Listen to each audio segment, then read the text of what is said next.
When we first got out there, it didn't seem like it was going to get terribly bad. Then it started getting bigger. It was so dry and so hot. Oh, just so much fuel.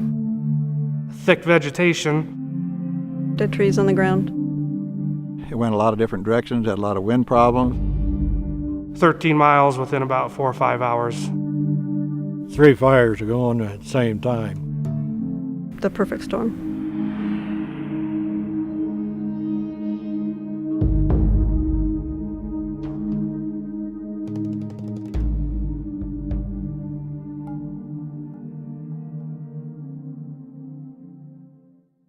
The fire was shooting up over the tops of the trees, and the guys said, "What do you want to save?" And I said, "Save our lives, let's get out of here." It burnt the house clear to the ground, but the rest of the buildings were all intact. I'd done a lot of extensive work in removing cedar trees and thinning pines. It really helped, and I felt fortunate that I didn't lose everything.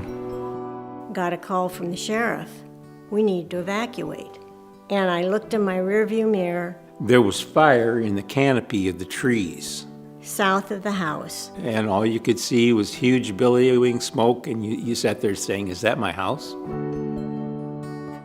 And then when we came back the next morning, they said, "I've never seen such a pretty sight." And it was the most beautiful sight we'd ever seen. Just a green patch in the middle of nothing but black. The fire literally came up here to the fence. You can see it on the bark of the trees, where the bark of the trees are black. I mean, this all burned. We did a program with the Nebraska Forest Service. They wanted to reduce the forest fuels, the cedar trees that were the understory, frankly, that would catch on fire and then light the pines on fire. So we cut those out and we thinned the pines, basically made the place look kind of like a park.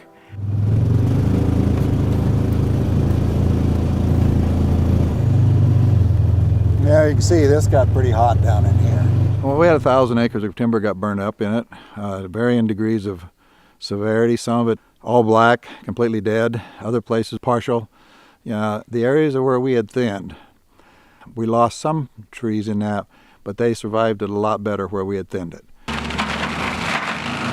We've been actively involved in, I guess, a timber management program for 25, 30 years, taking out the big trees. Since then, we've been going back every year doing thinning of some kind or another. We bought a bobcat with a forestry mulching head on the front end of it, and we're doing that in the thinning areas now. The other factor, the grass, we manage the grass with pasture rotations. The 3 things in the triangle they talk about, the stumps, the roads, and the grass. I didn't know I was into those, but I guess we are. We're kind of involved in all 3 of those facets. Oh yeah, so we was worried because it burned right up to the trees back of the house and the barn here.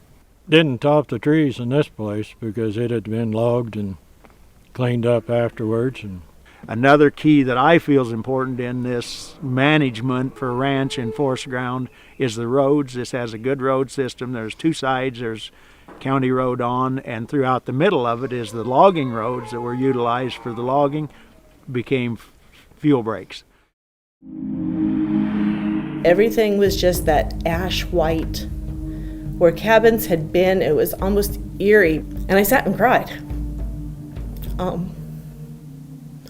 Because it was so different from what it had been. There was a lot of emotional impact when the fire happened. And I think it took a while to get the shock, but looking at it as a clean canvas, we are going to be able to do things that we never would have been able to do before. What I want to do is I want to get some railroad ties and stick them in there. We were trying to figure out how to maybe utilize some of the resources that we had. So mulching our own burned wood to put as mulch. We had a couple people that had suggested a post and beam building that is something new coming out of what was old and burned. I thought they were exceptional saw logs, so they called it a healing process. It's the exact words they used. So we'll look forward to building that for them.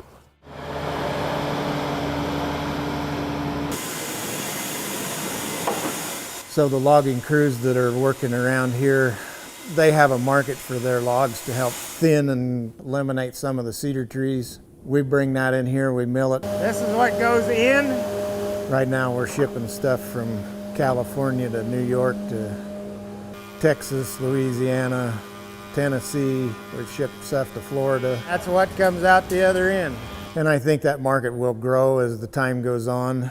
That stuff there is what we make out of the slabs, basically the trash off the logs. And this is sold as cattle bedding.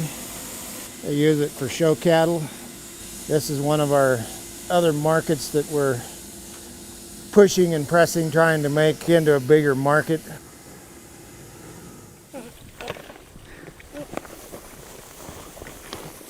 You know, it's been about a couple of years now since we purchased this land. And soon after we purchased, we realized there's more than just owning the land. We have to take care of things. And the trees that are standing all over this landscape are just as important as the landscape itself. We come up here at any given time, 12 minutes. From my driveway to this gate, and I pick up the girls. I got 3 girls. We bring them up here with their friends. I did build them a little watchtower type deal up here. I can tell you how proud we are, how really happy and content with this space.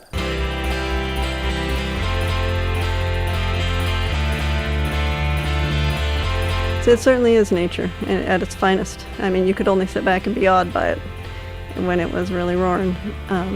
Very frightening, certainly, because there's no controlling Mother Nature when she wants to go like that. But in a populated area or where people have their structures and their livelihoods, it's imperative that they try to learn to take care of it as best they can by keeping it cleaned up and protected. Keeps everything cleared back, gives us a way to get around the property. It'll help us save structures, yes, and it will happen again. People talk about the cost. Well, they don't want to spend the money. It's a matching program, and I honestly don't remember what percentage I paid, but it was cheap.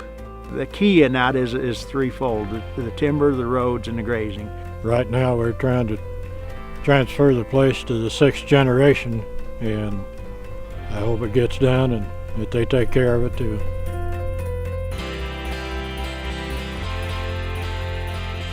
It takes a lot of work. I put a lot of time up here, but you know, it really is about the best thing that has ever happened to us as a family.